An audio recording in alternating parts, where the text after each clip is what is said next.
Hi everyone, let's go ahead and get started.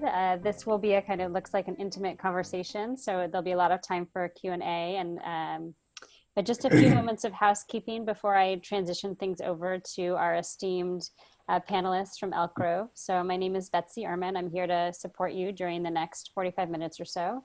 A few notes, if you can, please go ahead and mute yourself and turn off your camera. And for ease of viewing, if you'd like, you can click the speaker view button on the top right or top left of your screen.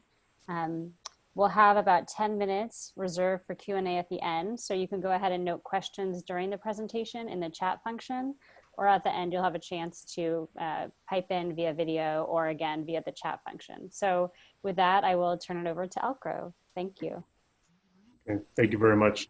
So my name is Chris Hoffman, superintendent of the Elk Grove Unified School District. This is my 6th year in the position as superintendent. Product of the district. So I think it's like 37 of the past 40 years I've either been a student, a parent, or an employee in Elk Grove Unified. Both my sons went K-12 through the system. So intimately involved with the district. I was professionally gone for 15 years and worked in 3 districts. And so then was able to bring some of those experiences back. So looking forward to sharing a little bit of our story of collaboration and leadership with you today. So thank you. Jennifer, you're on. I'm on. Okay. I just want to know what order we're going in. All right. I'm Jennifer Ballerini, president of AFSCME Local 258, representing some of the classified staff in the school district. I have been with the district for 31 years, and both of my children have gone through Elk Grove schools. And one of my daughters is a teacher here now. Another one was a teacher a while back. The son-in-law works for the district, and I have 2 grandkids that are in our schools. So probably as intimately involved as Chris is. I'm involved as well. And, you know, it's life. It is what it is.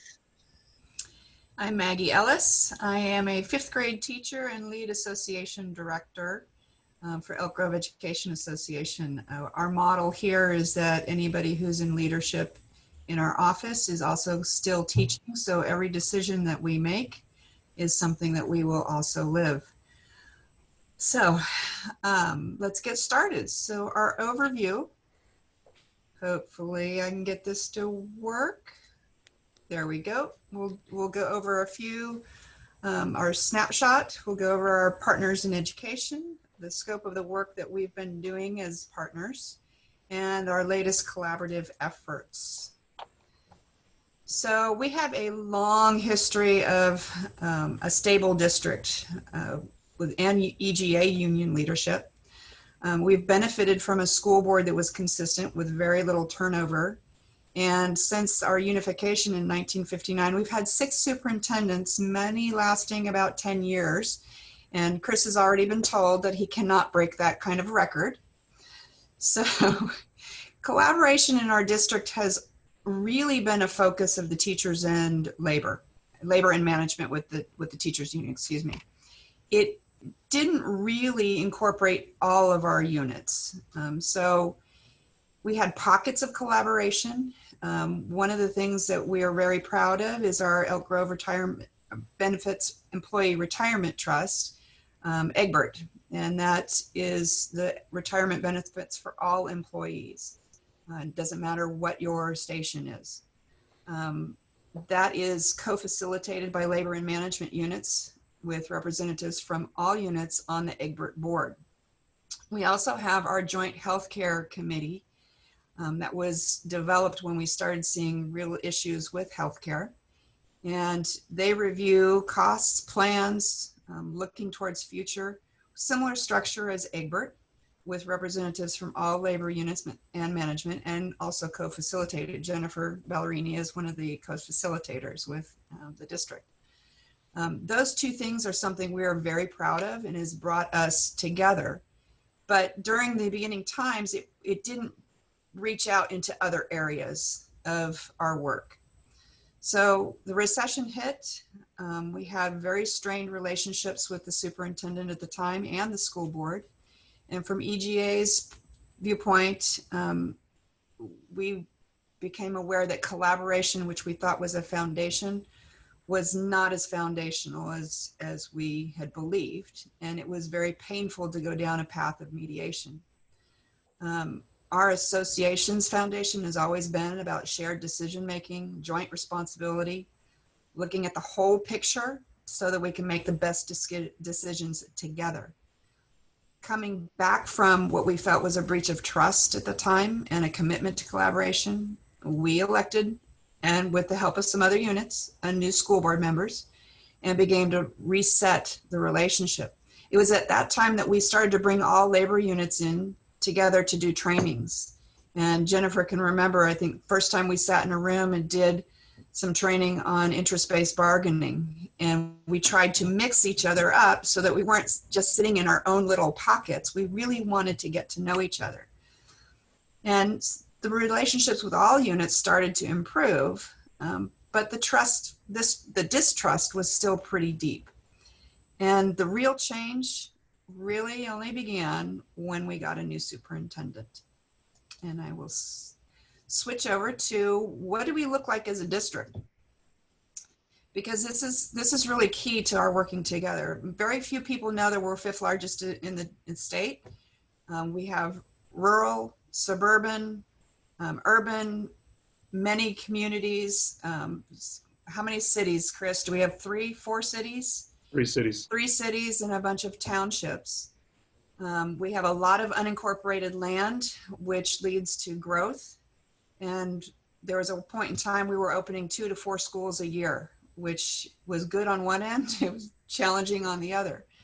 But as with most districts that have growth, we see a challenge in the supplemental and concentration form calculation. That formula often poses a budgetary concern for us because as we we grow in areas that become more affluent. And that concern, as you can see on our percentage there, our students who are socioeconomically disadvantaged start to become underrepresented in that formula. So by understanding all these components of our district, that helps labor and management have the easy and tough conversations because we're all focused on each of these unique parts of our community. And Jennifer, I'll turn it over to you. Unmute yourself. Unmute. Anything while you were talking? Darn it. All right. Maggie was talking about the issues we've had growing as a district, and then we finally got Chris on board. And one of the first things that Chris did was to get us all together for actually a CAL LMI workshop, or I guess the whole thing down in San Diego in May of 2015. The conference was attended by the superintendent, one of our board members, actually she was the president of the board at the time, and all of the bargaining units were represented there. And you can see that we have 7 different bargaining units. So it means when it comes to bargaining time, it's a lot of work for HR and all of them. And it means jockeying for time also, so that sometimes is a little bit difficult, but we all respect each other. And after we went to this workshop and became, understanding of each other, it was the first time we'd ever actually been together as a group with the same type of focus.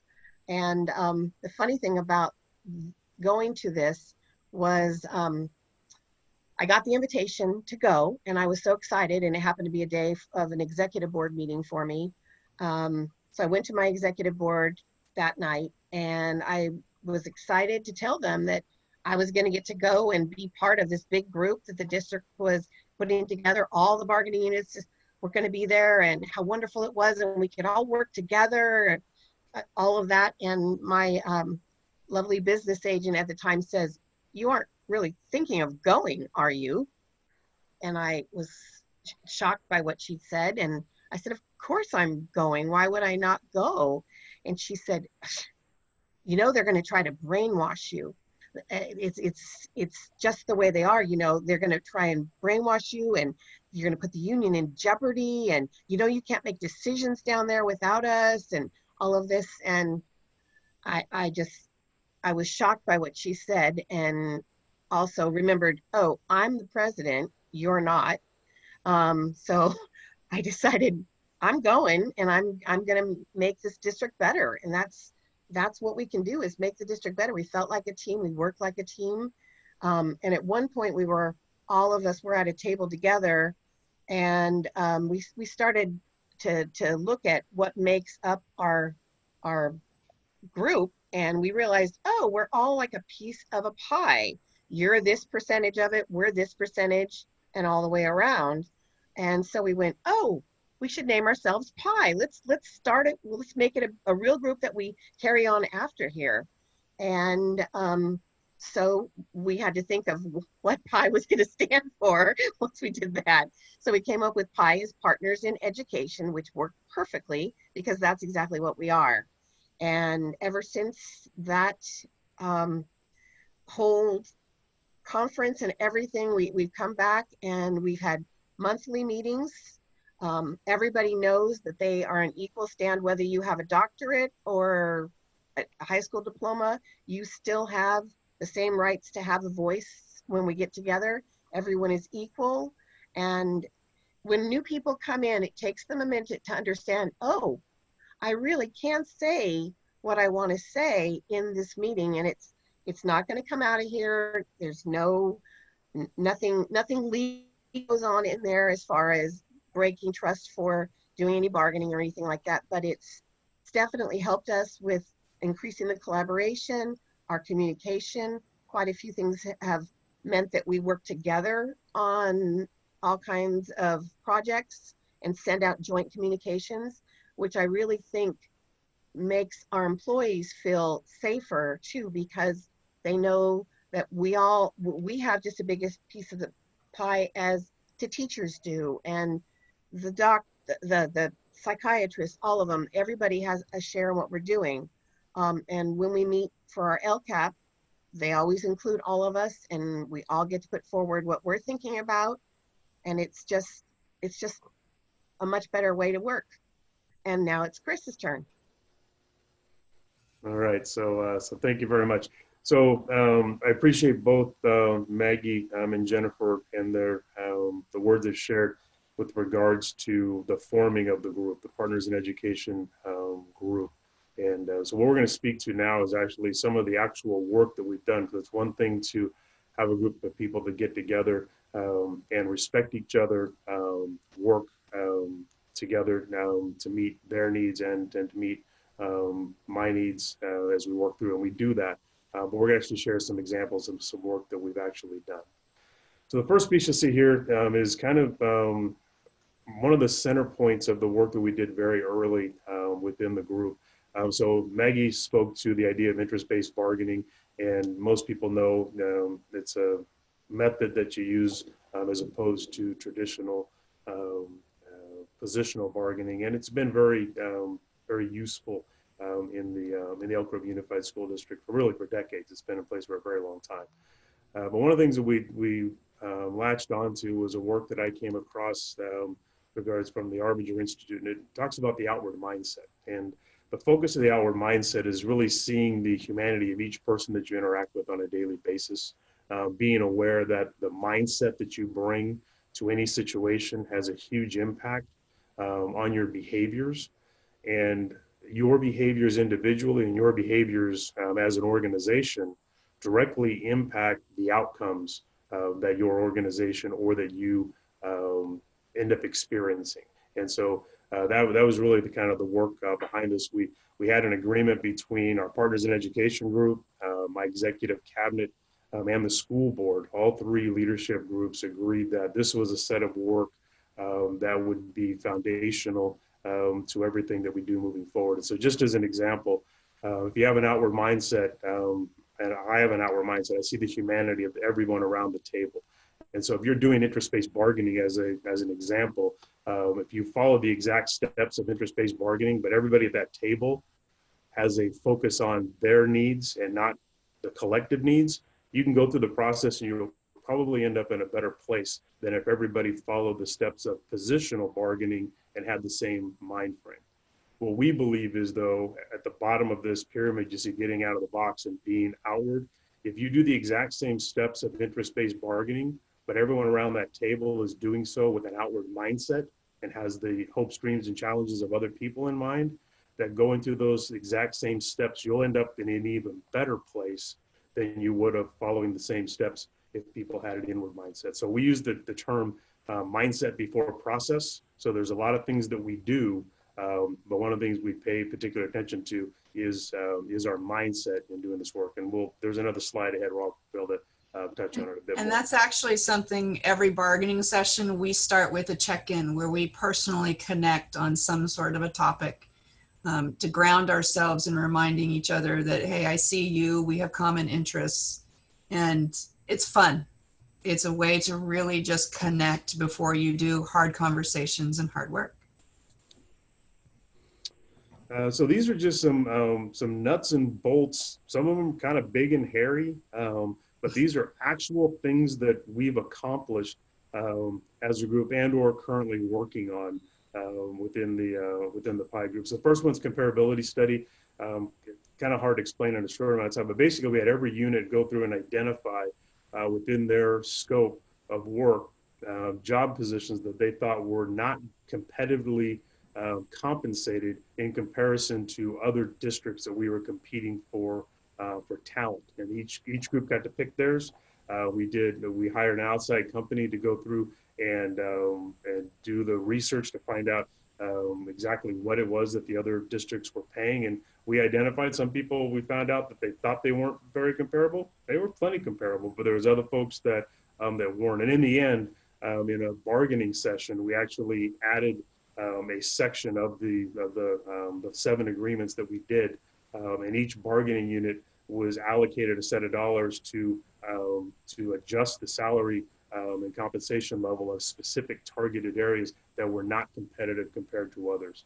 One thing that I think is a hallmark of this work was the teachers union, EGA, actually took by percentage half as much as all of the other 6 groups received. And the reason they got 0.5% where the rest of the group got 1%. And the reason that happened was because EGA looked at the same data and said, compared to everybody else, we're more equal than our other groups. These other groups, we need to catch them up. And so when I share that story, people are kind of floored that another association would give up what was potentially theirs for the other group. So big deal. Safe Schools, it's a program that was working through actually CTA, state CTA, and our local EGA was interested in expanding it, and we decided to do it district-wide with all the units involved. So big deal. The outward mindset, we're actually in the 2nd year, we got interrupted here a bit, of actually training every employee in our district across the entire district over a 3-year period, and we're well over half of our folks have been trained already. So this isn't just a leadership. I think all leaders have been through the training to this point, but now we're working through every single person in the district. And the beauty of that training is that we do it jointly. Correct. We always have a labor and a management so that people in the room can see us living what it is that we are training and believe in. And so we have classified folks who never signed up to be teachers, who actually teach teachers, and they were very uncomfortable in some cases doing that. But in the end, they're phenomenal at it. And the feedback that they get, they're like, man, this teaching is all about, I might have done this sooner. So it's that piece has been a really good piece for us as well. So LCAP collaboration, we'll talk a little bit about that in a couple slides. Budget priorities, same thing. I have a slide that covers that along with equity and the COVID. So I'll catch those on the next pieces. So some of the recent things that we're currently working on, you'll see on the next slide. Did it go? There we go. So COVID, I know no one out there is dealing with COVID, but we are, in case you're not. And if you don't know, we were probably one of the first, if not the first district to make the decision to close, we actually did a change to our calendar because we had a situation in the district that was very challenging. There wasn't enough resources at the county level of the health department to get us the information we needed to determine whether we needed to close schools or not. But basically on Saturday morning, March 7th, we got on the phone with all 7 of my board members and then all 7 of our bargaining units. And we collectively made the decision that we were going to change our schedule, be closed for the next week so that we could get additional information, decide what we were going to do. But I'll let Maggie and Jennifer speak a little bit to what that morning looked like from their perspective when their appropriate associate superintendent called them and said, "Hey, we got an idea." Jennifer, why don't you go? You want me to go first? You're first. You were first call. Yeah, we have 2 lead association directors. Scott runs the secondary and I run pretty much the elementary. And whenever we get a call that's outside of working hours, it's like, what's up? And it was a shock. It was like, is this a reality show? Are we really going down this path? But to basically be said, you know, I can't give you all the details, but we've got information and we need to close the district down. And, you know, my first was, you mean close a school down? Like, no, we need to close the district down. And it was a very short conversation because I knew there were more people to be contacted. But for me, it was the trust that I have because of relationships that if the district, if Chris, if cabinet, if school board have come to this determination, I know that there is enough information and there's enough concern that they are doing it for the welfare of everybody. There was never a question in my mind that I would say, what do you mean? We're not going to close. It was, okay, let's talk as soon as we get everything settled and you can start sharing. And the conversations that had afterwards, as it was changing from moment to moment, hour to hour, it put everybody's frustration on high. But because of the relationship, we never started to question to say, oh, you're keeping something from me. It was that trust to say, when you can tell me, you will tell me. And that was the Saturday of the beginning of all this. Yeah, they called EGA first because obviously they're a larger unit than I am. I've got about 1,100 members and 150 job classifications, so it's a little bit different than they have mostly teachers. When I saw the call come through at 8 o'clock, I looked at my phone and thought, why is he calling on a Saturday? And I thought, oh my gosh, I have to answer it.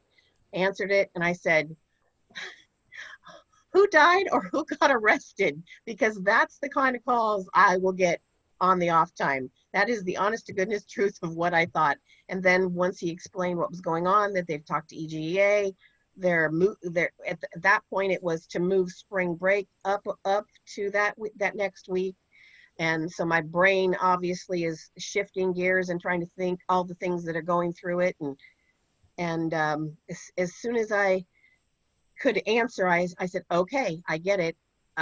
You know, we have to keep it confidential. I get it. I said, what more do you need from me? Well, we just need to let it. Okay, I'm going to start right now. And I make lists. So I started listing all the questions I had so that I could get answers to all of those, because I knew that, you know, there were things because of what I'm involved in that I would intimately know how to handle, that cabinet and the superintendent and all of them, they're up here dealing at 30,000 foot level, and somebody needs to think down here too. We all have a place in what we do. And I knew that they would not have done this if there wasn't a reason, that it had never happened before, and the trust was definitely there. And I'm glad it was, because I think we've probably saved a few lives. Back to Chris. Thanks. And Chris, just to jump in, we have about 4 or 5 minutes before the Q&A. Yep, sounds good. So the rest of it, I mean, the rest of you are all deeply involved in this. You've done the distance learning over the spring. You know, huge lift for everybody. So that's not different. Working through the idea of what distance learning looked like and what the new school year is going to look like. You know, we're presenting that information to our board next week. So you're all in the middle of that. I will say how we're doing it and the number of people involved in our process speaks to the Partners in Education work, because all 7 units are deeply involved in the work. So Maggie, so the budget is obviously huge issue, and everyone works through it, and we've done that well. The budget we just got yesterday looks a little better than maybe we thought. I think the thing here that's really important is really that second set of bullets, which is the budget priorities and the 5 agreements. So these 5 agreements have been in place for 5 years now. And this is what we work through. It's kind of a priority list of how we work through any budget cycle. So obviously the solvency of the district is number 1. If we can't do that, then we're not moving forward. We evaluate and maintain things that we've built over the past few years. We want to be competitive for the best and brightest people. And when money is there, we want to build upon what we've already started. And when things are even better, then we consider new programs and services. And we're currently, we were all the way down into the building upon current programs probably in December. But now we've slid all the way back, and now our only real focus is fiscal solvency and keeping things in place that we've already built. We don't want to dismantle. So this list allows us to be fluid in where we, in what we're working on. But we all agree these are the priorities. And well, I'll finish up on the equity slide, and there's not enough time to take through this whole work here, but the equity work has been something we've been working on for years. We have a full-blown equity plan that's in place. It's been board approved. And equity is, we have an Office of Educational Equity, but they're not responsible for equity in our district. Every single person in our district is responsible for that, every department, every association. And so we work together on that. Some nuts and bolts things that we've done is we've really looked through our student discipline practices, our suspension rates, and for African-American kids and our foster youth and other students was out of proportion. And so we've redone work there. We've set some really clear guidelines with regards to safety and security and roles of our law enforcement partners that we work with. We get to pick them. We get to determine who works with our kids, and we get to determine the training that they have in working with our kids. So we've done a lot of work with regards to equity, great deal of work still to do. But again, it's not an office, it's not a person, it's all of us, and we're committed to that work. So that's kind of the wrap up of the kind of the major projects that we've done and are in the middle of right now through the Partners in Education group, and happy to answer questions anybody has. Great. Thanks, Chris. So yeah, now is a great time for questions. You can either note them in the chat.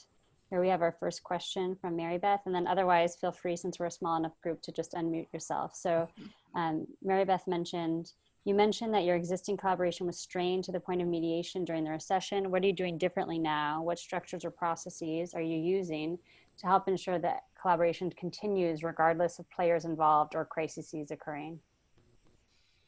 I think from our standpoint for EGA, all of our bargaining units, our bargaining team, we have that foundation in the outward mindset always in our pocket, and we check each other on it. And I think we have a unique bargaining table. We actually have a $1 fine for every time that you put out a slam to somebody else, and we call each other on that. And it doesn't mean that we have hard conversations, but we can, when we feel defensive, and this happened not too long ago, I made a comment that was taken in a way that someone felt defensive, and they expressed that. And so when we are honest about how we're feeling, and we look at why we're feeling that way and try to understand versus putting judgment, it creates a better dialogue, and it also makes us think about how we are presenting ourselves. We do have stable bargaining team on the association side. We are bringing new people on the district side to start learning the process. And it's a conscious effort every single time. But it comes back to that I value you as a person. I don't always agree with you and I can be mad at you, but I see you as a person. I see your challenges. And I think that's part of the hardest thing as being a leader right now is when I can see every different aspect and the values of every different perspective, and then trying to create a decision that will meet as many people's needs, because that's ultimately the only way we're going to move forward towards a better outcome is if we try to meet everybody's needs to the best we are able to and be honest when we can't. One of the things we'll find out, it's easy to have strong relationships when things are going relatively well. And we've been through some a few trials and tribulations like everybody else, but this one's a big one. And so we're figuring out what our relationships mean, and can you still see people as people when things aren't going well. So this is actually a pretty good test of what we've been building for the last several years. So far, I think we're working our way through it, but June 30th is going to be a big hairy meeting, and we have to be united in being able to do this work to meet the needs of our kids and protect our kids and staff. And so this is a good test. We'll find out if all the relationship work that we've done to this point gets us through it. And I could chime in, I guess. For bargaining for us it's my executive board is the bargaining team, and we meet with the directors of each of the departments that are represented by my people. So it's a pretty good sized team too. I don't think as big as Maggie's, but they've got a lot more people. And we build the same relationships, and we've had to have some hard discussions, and it's never easy, but again, because you've got the trust and the foundation there, I think it makes things a lot easier. I think one of the things that I focused on, you have to put the past behind you. At some point in time, holding on to the past, especially when there was conflict, it does no good moving forward. And each individual has to come to terms with that and be willing to take the risk to be vulnerable and express yourself. And within our PI group, I think we have demonstrated, Chris has provided plenty of opportunities when he's been vulnerable with us. I can remember the time where we had a conflict and he came and apologized to each of us. And I remember saying, okay, yeah, I'm still mad at you. And if you were in my household, you'd be sleeping on the couch, but I see where you come from. I will get over it and we'll move forward. And I think that's the kind of honest conversation that you have to have in order to have a deep relationship and really do the hard work that we're going to do and support each other when we get to the most difficult of times. I had to give up my past so that I could move forward.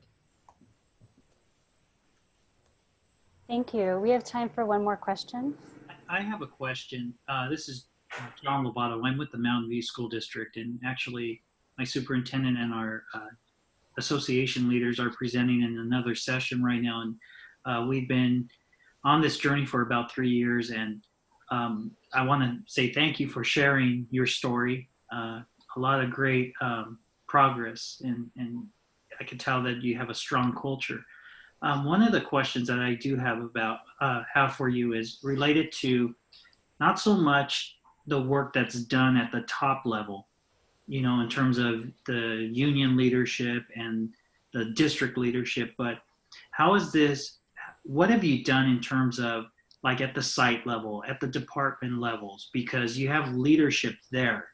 And, like the story you've talked or described to us about the leadership at the district level or at the top level with the associations, we've been able to accomplish that. But sometimes we get stuck at the site level or at department level. Can you talk about some of the things that have happened at those lower levels of the organization that have worked? Well, I think the key, go ahead, Chris. I'll just give an example just at the district office, just very quickly. And Maggie could probably talk to a site, and Jen can talk to some of our departments outside of the direct DO. But our human resources department is an example. So David Riley's our associate superintendent for human resources, Arbinger trained, Arbinger facilitator. And he worked with his one of his admin assistants, and they did a training, and they trained everybody within their department. And so everybody in that, when people will say when they interact with the human resources department now, the entire department is different in how they provide services. So in the end, the goal is to train every person in the entire district, and we've done it through leadership levels, some at the school site level and some at the department level. But we've done that at the district office. Every department has gone through that training and actually implementing and living the work. And school sites that we see that have gone through the training, and the more people that have gone and start to live this work, because it's not just a training, it's the way you live your life. It's how you approach life. When you see those groups having gone through that exposure, they tend to work better. For me, I have very few contract related issues. Most of the things that come across my plate are relational. It's this kindergarten team can't get along. This partner doesn't like each other. And the times that I've been able to go and co-facilitate with a principal who's been trained, we've used the tools so that they start, the people in conflict, they see each other and they feel better and validated and can move forward. So being able to have partners in HR, partners in secondary and elementary ed, partners at the school site, that we can use these tools together to help the relationship improve, that's showing me that the work will happen. And we use it with parents too. Common vocabulary across the organization. The vocabulary and being able to facilitate in a way that really encourages people to see each other, I have less of the problems that are relational. And I'm going to say that one of the things I think that helps my organization is we have an AFSCME group that meets with the superintendent 3 to 4 times a year. And I try to pick somebody, like I said, I have 150 different job classifications, but somebody generally from all of those departments and areas to come to those. And they are the superintendent and 10 or 12 other people. And I think that helps them to see Chris as a human being as well, and be able to ask their questions that they have directly of him without the middle person here. That's a good one. And I know he does advisory also for parents, and you do teachers advisory, all of those types of things. I think the more accessible Chris makes himself, makes him being at the top not so imposing.